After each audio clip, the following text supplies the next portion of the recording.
नमस्कार शेतकरी मित्रांनो, प्रोग्रेसिव्ह फार्मिंगमध्ये आपले सर्वांचे स्वागत करतो. या व्हिडिओमध्ये आपण हरभरा पिकाच्या पहिल्या फवारणीविषयी आपण माहिती जाणून घेणार आहोत. तर मित्रांनो, सर्वात अगोदर आपल्याला पहिले एक अळीनाशक घ्यायचं आहे. त्याच्यामध्ये आपण इमामेक्टिन बेंझोएट 5% एसजी फॉर्म्युलेशन मध्ये मिळतं किंवा त्याच जागेवरती आपल्याला इथं लिक्विड फॉर्म्युलेशन मध्ये सुद्धा मिळतं. यामध्ये आपण कुठल्याही फॉर्म्युलेशनचा वापर केला तर चांगल्या प्रकारे आपल्याला सुरुवातीच्या टप्प्यामध्ये अळीचे नियंत्रण करता येते. याच्यामध्ये लिक्विड फॉर्म्युलेशन मध्ये जे आहे 1.9% ईसी फॉर्म्युलेशन मध्ये मिळते.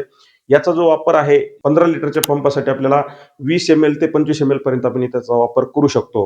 त्यासोबतच जे एसजी फॉर्म्युलेशन मध्ये मिळते त्याचा वापर आपल्याला इथे 10 ग्राम पर्यंत आपल्या इथं करायचा आहे. त्यासोबतच मित्रांनो दुसरं जे आहे ते इथं बुरशीनाशकाचा वापर करायचा आहे. आता जे नवीन बुरशीनाशक जे मार्केटमध्ये आलेले आहे ते किशिल्ड नावाची जी बुरशीनाशक आहे त्याच्यामध्ये आपल्याला मॅनकोजेब 64%, त्यासोबतच अधिक याच्यामध्ये थायब्रोड मिथाइल 12% असे याचे कॉम्बिनेशन आहे.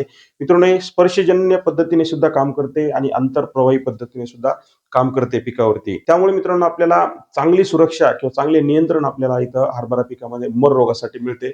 आणि याचं जे प्रमाण आहे मित्रांनो, तुम्ही जर इथं किशिल्ड हे बुरशीनाशक घेतले तर 15 लिटरच्या पंपासाठी तुम्हाला इथं 30 ग्रामचा वापर करायचा आहे.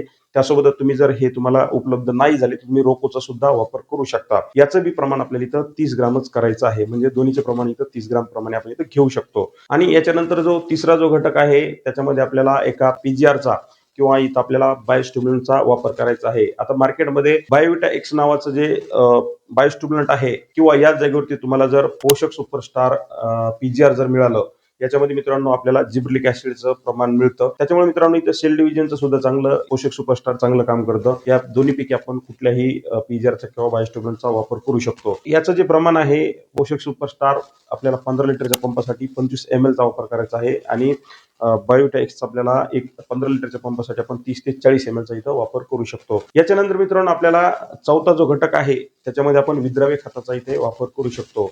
त्याच्यामध्ये आपण 12-61-0 12% नत्र, त्यासोबतच 61% फॉस्फरस किंवा स्फुरद आहे याच्यामध्ये आणि 0% पालाश आहे. नत्र स्थिरीकरण करण्यासाठी इथं हरभरा पिकामध्ये गाठी असतात मुळावरती, त्याच्यासाठी आपल्याला नत्र कमी दिलं तरी चालतं. आणि इथं आवश्यकता जी असते सुरुवातीच्या काळामध्ये फुटवे काढण्यासाठी किंवा फुलधारणा इथून पुढे करण्यासाठी आपल्याला ही स्फुरदची आवश्यकता असते. त्यासाठी आपल्याला हे विद्राव्य खत इथे एकदम चांगल्या प्रकारे इथं रिझल्ट देतं किंवा काम करतं. त्यासाठी आपल्याला या खताचा वापर करायचा आहे.